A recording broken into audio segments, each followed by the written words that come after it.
Okay, today is Sunday. It's 5 p.m. It is June 29th. I was contemplating whether I should go for a buffet or not, but I looked at my stomach and it's big. That means that I'm overweight, which means that I should avoid buffets at all costs, not spend it at cost. So I've already established that um, many professionals talk about the business, right? It's business. So I've thought about what business is, and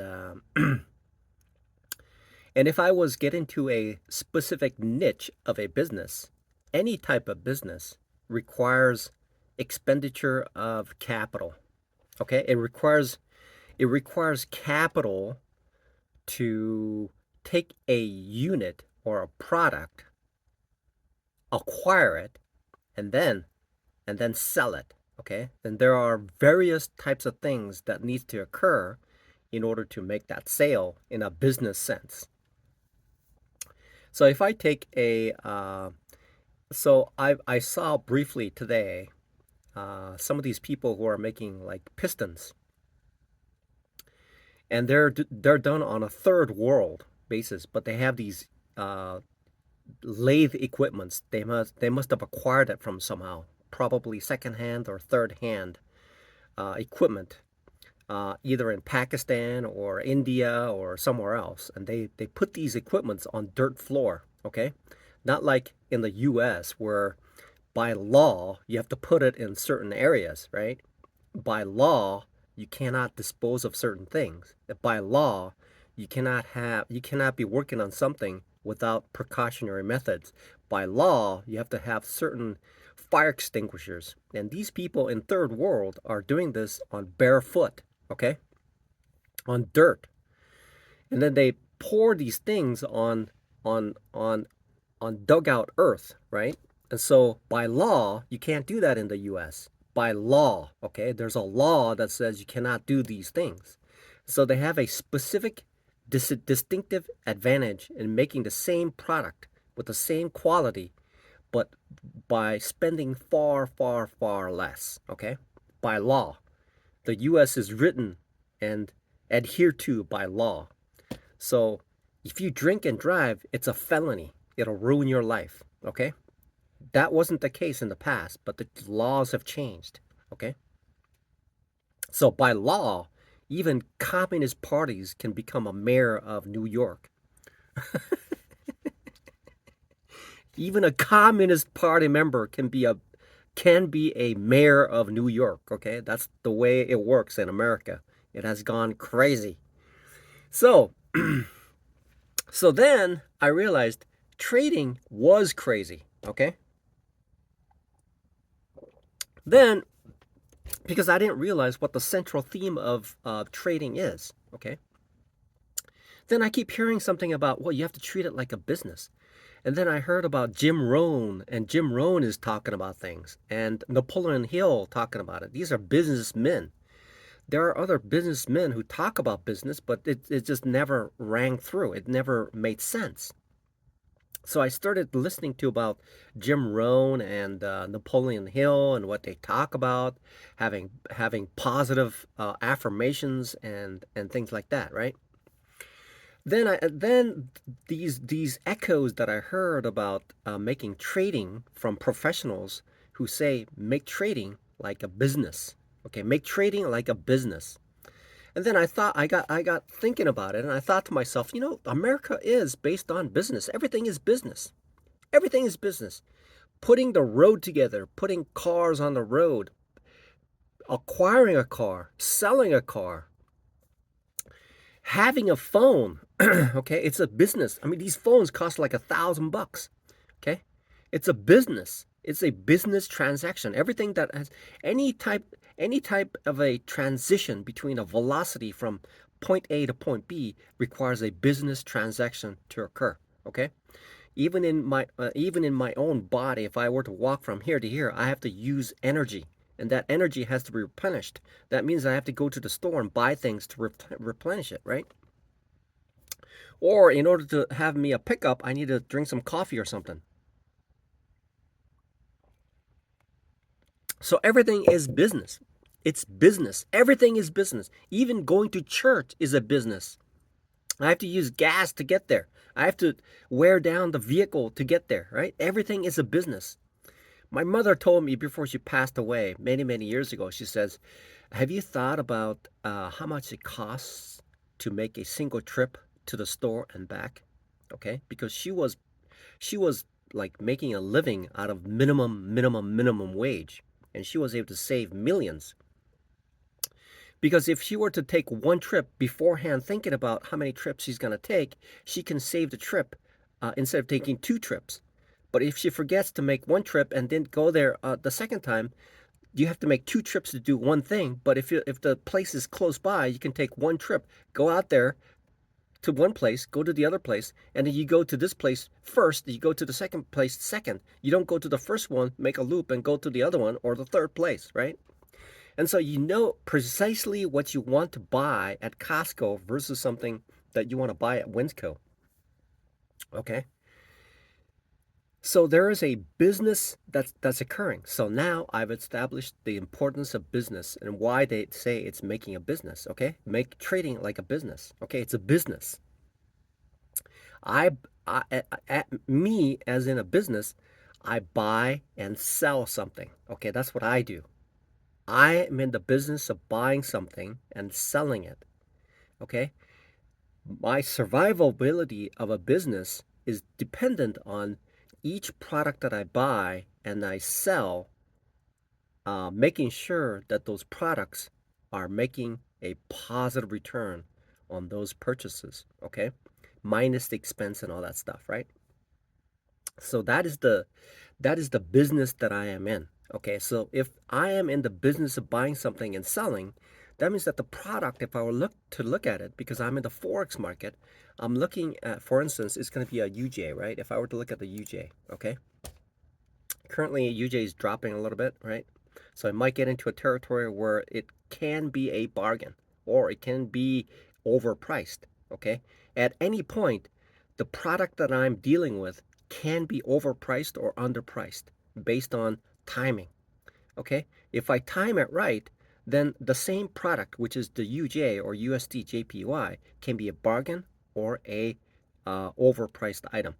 And so my entry point is significant, incredibly important because I can get into time period 11 o'clock and then I buy it and then it goes down. It's overpriced.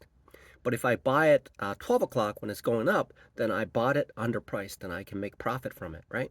So that's the whole premise behind it. So the product is going to be have to have some identifiable characteristics when I buy it. Is the product attractive? Okay, what makes up a product to be attractive? It has to, it has to meet certain criteria that says that when I buy it, it is an attractive buy. Okay, what it's an attractive buy. What makes a forex pair attractive? It makes it attractive because it has certain characteristics that makes it attractive.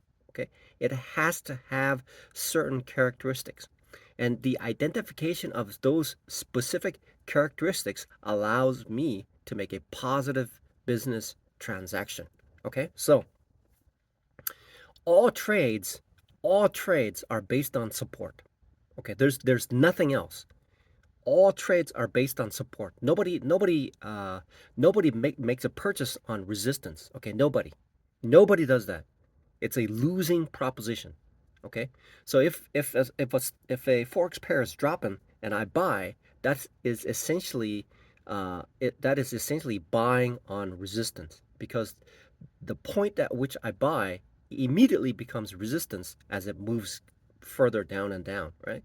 Because the price moves away from resistance and uh, and also the price moves away, bounces off of support and resistance. It moves that way.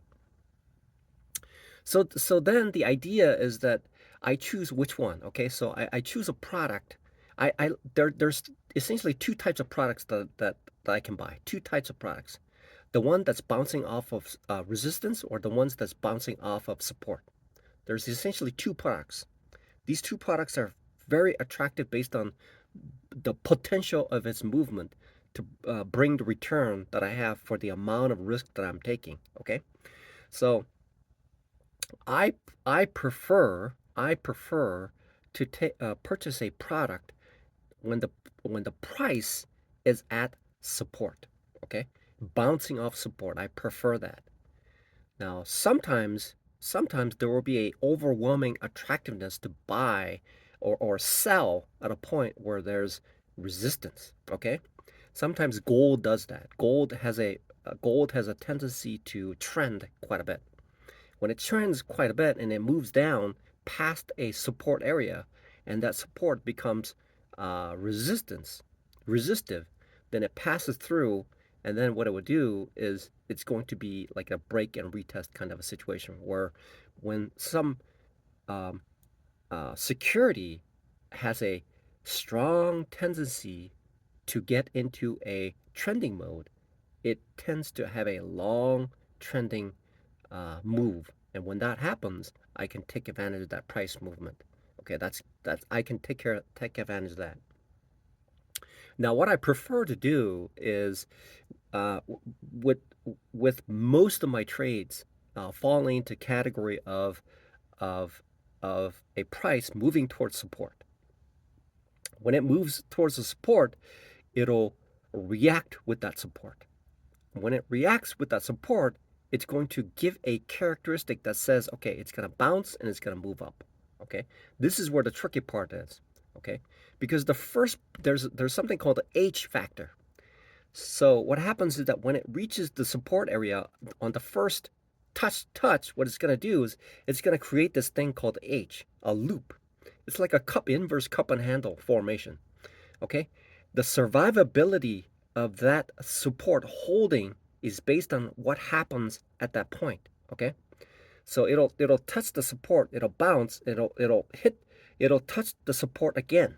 When it touch the support again, what it does at that point determines whether it's going to go through that support or it's going to bounce off and move to the other direction.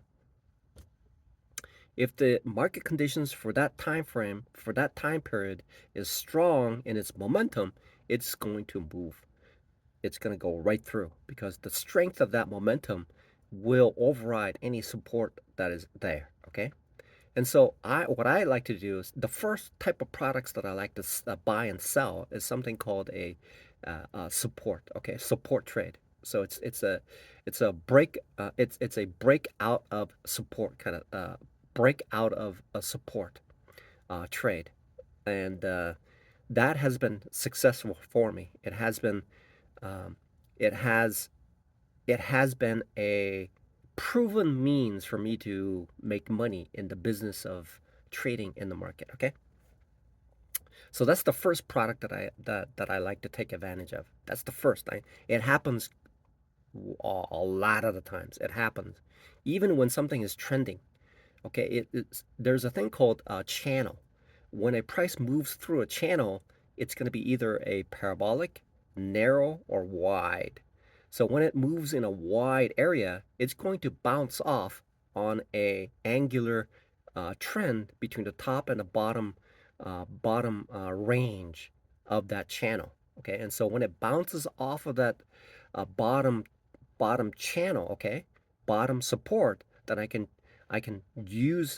translate that translate that business of trading off the support, and that support can move up. Okay, move up to the upper side of resistance of that wide channel. Okay, so I can apply the same thing in numerous cases. Okay, that happens quite a bit. Okay, even when even when something is moving down on a wide channel, right? If the if the overall trend is a wide downtrend, okay, there is a possibility to go long when it hits the bottom support, okay, as it moves to the upper side, and then take advantage of that. Intermediate, it's an intermediate trade. So the first product that I've become familiar with is something. So I call it the booze. Okay, BOOS. Okay, and and I've documented three others, and the fourth one, which is essentially, and the fifth one, right? So the first two are basically trading off of that scenario. Okay. Yeah, so it would be so the case would be the first two case would be within the range bound situation, and the other two would be out of bound situation where it's actually breaking out of that resistance, breaking out of that support. Okay, and the fifth one is essentially trading off of that wide base. It's a consolidation trade when it when the price stabilizes at a wide range with a long time period, it means that it has a immense propensity to move in a direction because it had consolidated and it's waiting to spring to another location in a very very big and dramatic fashion to the other side. Okay, that's the whole premise behind these. And so, if I were to describe the first product, okay, so what kind of products are you selling in the business of making a trade? It's called a BOOS, booze trade, booze. Break out of support, okay? Break out of support. The trade essentially touches the support. And I'm looking for a characteristics of a bounce play that tells me, okay, so when I look at this and I see this particular characteristics, it has already established its price action to this location. So this is critical. This is called the 10,000 kicks. Okay, this will be my 10,000 kicks. Okay, becoming so familiar with that particular product that uh, I'm able to describe it inside and out, 50 or 60 levels deep, so that I can understand how to make my trades more effective. Okay, so in baseball, some people do like curveballs. Okay, and some people do these knuckleballs. Okay, these knuckleballs in baseball, what it will do is it'll look like a fastball, but it's actually like a 50 miles an hour pitch. Okay, so when it looks like a fastball, you're gonna swing it, man. You're gonna swing it because you know that you don't have much time between the ball from when you see it to the point where the bat is supposed to hit the ball. But when it's moving at half the speed, what you're gonna do is you're gonna swing the ball even before the ball got three-quarters of the way to the plate. Okay, that's a specialty that only a few people can do as a pitcher, right? The person has practiced that skill set 10,000 times and more to figure out how to make that kind of trade work. And apparently, also, you can be a legitimate NBA MVP, okay? But when you're placed into a baseball setting, there's a pitching thing called a curveball. Okay, apparently curveballs are very very difficult to hit. Okay, again, this is the same thing as like it'll come at you straight like a regular ball, but what it will do is in midstream it's gonna switch and move into the other direction. Okay, that means that your hand-eye coordination is split a millisecond late, which means that you're gonna miss it because you're gonna conclude your mind is going to conclude at a certain point right before it starts to swerve out of frame into your mind, and your mind is blown away because it's something else. It's not a straight ball, it's a curveball. And many people cannot hit the curveball, even though there are NFL or NBA MVP caliber people, but when they switch these things, they haven't practiced it enough. The person who's throwing the curveball has practiced it tens of thousands of times. Okay, to throw it just right, to cause the maximum amount of impact on the efficacy of that throw. Okay, to to cause a strike. Okay.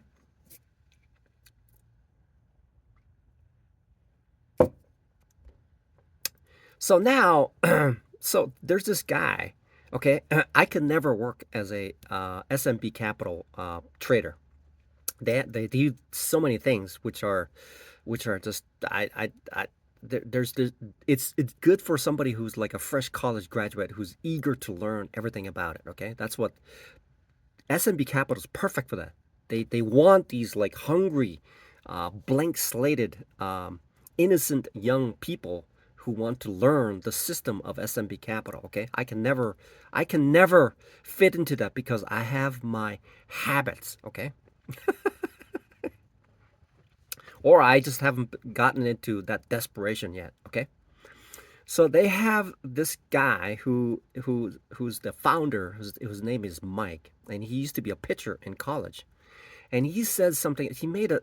I've watched a lot of his videos, and one of the comments that he made was that he said that he's teaching his son how to pitch. Okay, and then what he found out after the fact, after his college pitching career is over with, now that he's, what is he? I mean, he's a lawyer or something like that, and he's also a founder of a prop firm, right? Okay, then he says something. He says something very, very interesting, which is just one minuscule change was able to change the speed of the baseball by 5 miles per hour. A fastball. Apparently, a five. So Nolan Ryan, apparently he's thrown the fastest pitch ever, which is 106 miles an hour. Okay, 106 miles an hour. Your arm will fall off if you keep throwing like that, right? But he threw it at 106 miles an hour. And the next closest is like 102 or 101, somewhere around there, right? So 5 miles of difference can mean the difference between the world's fastest throw. And so that, and he says that has a direct correlation. That is a direct correlation in trading and the way that baseball is pitched. Okay. So then I didn't fully appreciate what he said. And then I started to understand. The mechanics of the business of being in a day trade. Okay, a business. What the business? It's a business. Then it started to now it's starting to make sense.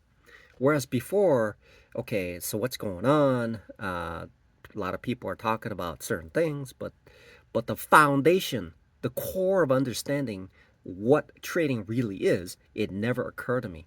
Okay, it never occurred to me that business is a foundation. It's a core of conducting a day trading lifestyle. Okay, it's a business. Okay, it didn't hit. It was so obvious. Okay, it's a business. What is a business? It's providing a service or a product, okay, in exchange for a higher for a net profit. Okay. For instance, I buy a used car, okay, I fix it up, and I sell it for a higher price. The point is to make a profit off of it.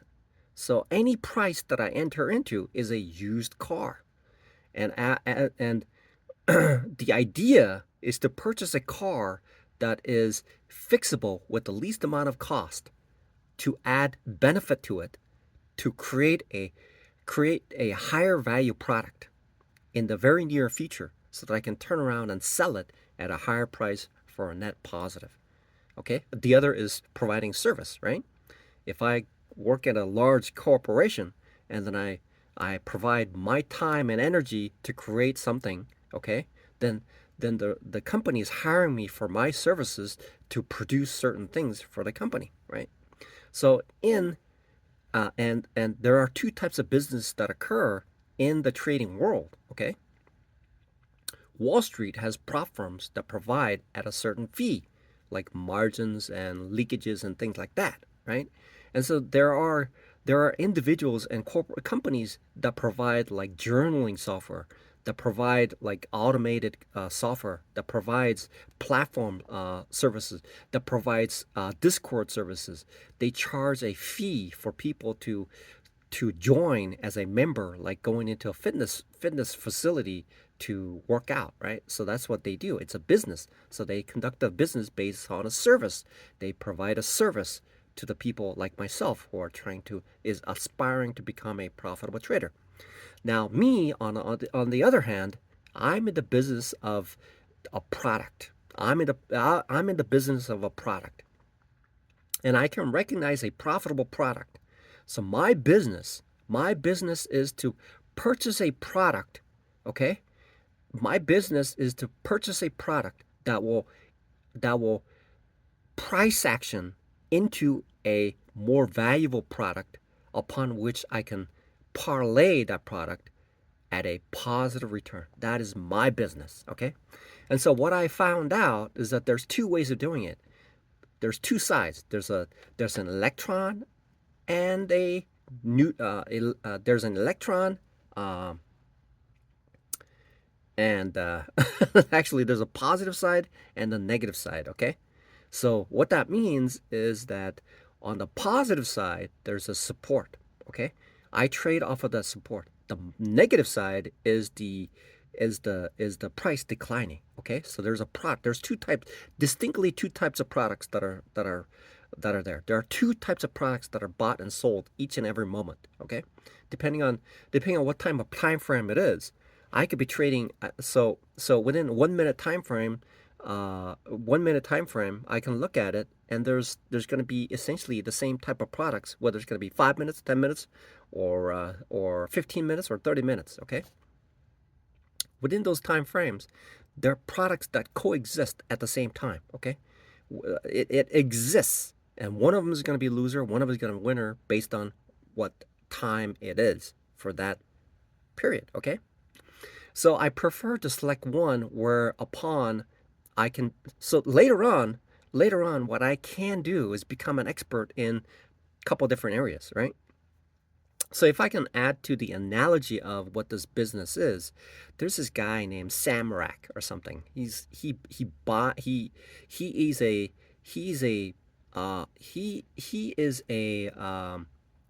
a broker dealer. Okay, so what he goes is he goes to Florida to these auctions, and then he buys these expensive vehicles.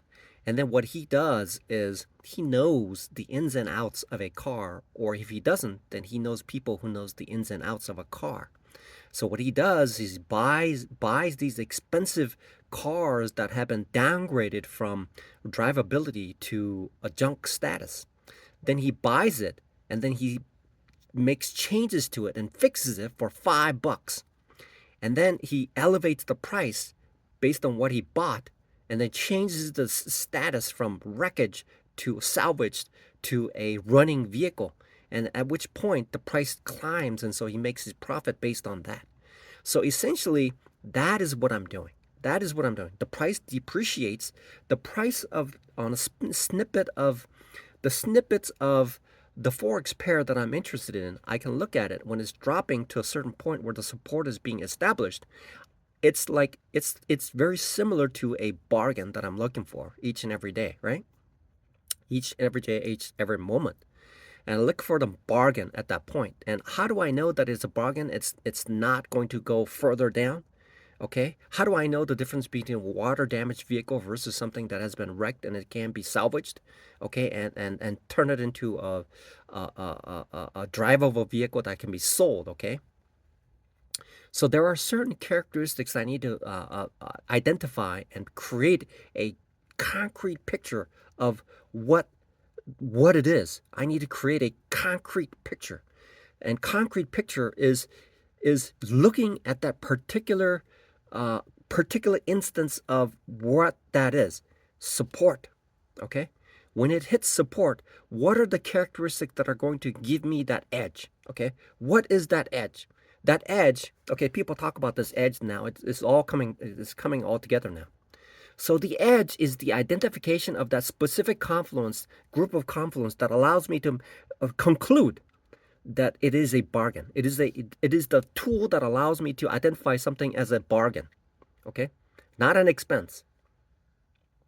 That is the edge. The edge, okay? The edge is the ability to identify the specific confluences that allows me to determine whether the price at that moment is a bargain or an expense. That is the edge. Okay, that is the edge. Okay, and I can apply that over and over and over and over because I've already identified the specific combination of confluences that allows me to be to be to be to have an advantage in the market. It means that I can identify a bargain versus an expense. That is the edge at a specific moment. When I see that specific instance occurring, then I know to a high probability. Okay, so I have to know a certain depth of understanding. Okay, because what's going to happen is price is going to hit support, but I just don't know. It happens all the time. But the reality, so I can't be betting the house on it because there isn't enough information for me to make that determination whether that instance is possible. It's possible that's the case, but I have to have other information that supports the thesis that it's going to bounce off and then be able to allow me to buy a new house in a few years, okay? That's what I'm looking for, okay? That's called the edge, okay?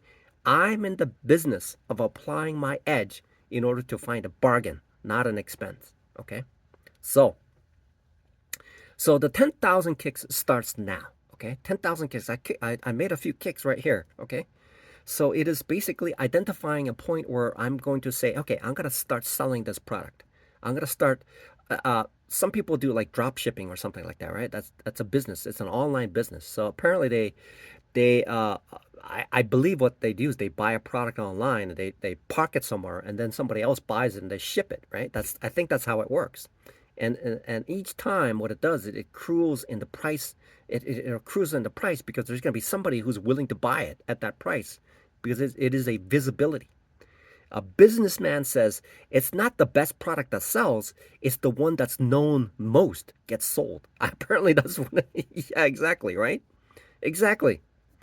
To somebody, Coca-Cola doesn't taste good, but because it's so well known, it's sold most. Okay? So, I gotta get some more coffee.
So now it's getting very, very interesting because I'm now finally I'm finally understanding what.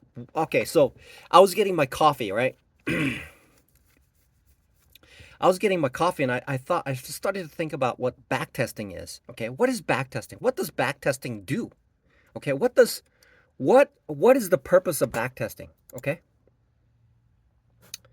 what is what's the purpose of backtesting? Okay, what is the purpose? Okay, why do people backtest? Okay, why do they do that? Okay, what time is it? Okay, it's 6 o'clock. Why do people, oh man, I want to go over there and get some, I want to go to the buffet and eat some like, uh, I want to eat some shrimp, coconut shrimp, a steak,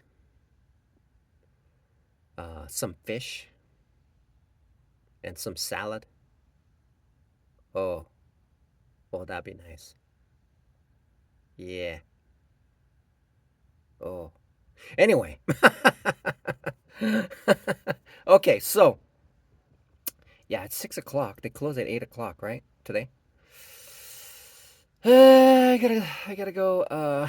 Anyway, so, so the importance of so why do people do backtesting, right? It's essentially the same thing as 10,000 kicks. So they're taking a particular scenario and identifying the characteristics that provides a profitability, okay? And so that means that when they're doing the backtesting, they have to have their confluences that supports it.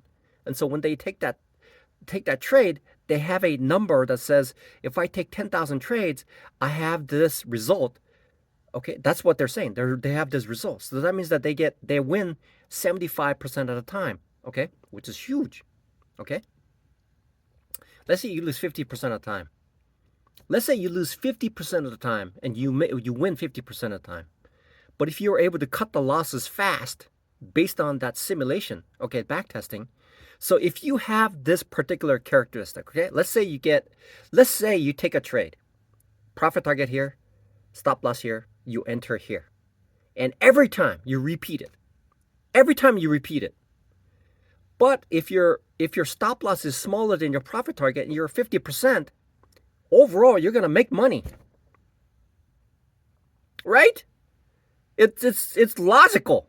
It's so simple to understand. Even if it's 50-50. Even if it's 50-50. But based on the fact that where you take your stop loss, where you take your profit, so that means that you want to take as many trades as possible because you have an advantage. You have an edge over the market. That is your edge. That's your edge. Right there. That's your edge right there. Okay? Or you could go for something like a higher percentage, but you gotta I mean if you have something that is a 90% win rate with a smaller stop loss than your profit target, that is a ginormous advantage. That is your ginormous edge. That is an incredible amount of edge. That is a super edge. That is like the holy grail of trading, right? Think about it. If you can win with a 50% win to loss ratio, 50-50, okay, it's going to be a 50-50, and then your stop loss is smaller than your profit target, in that combination, you're able to make positive. That's a positive return right there. That's a positive strategy. That will make you win money. You could build a casino around there and allow people to enter into it. Run it as its time is the only thing that is stopping you from acquiring millions and billions of dollars when that happens. Okay? That's how the casinos work. So some people say, well, be the casino. Be the casino. Now I understand what that means. Be the casino, right? Be the casino. That's what it means. Okay? That's what it means. Okay? Yeah. Okay. So let's see.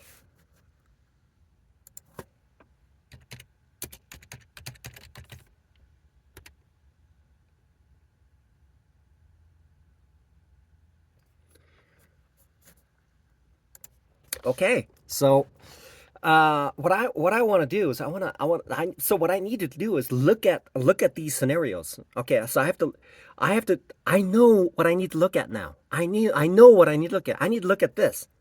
Okay? I need to look at that right there. I need to look at that. That's my product. That is my product right there. You got it? That is my product. That is my product.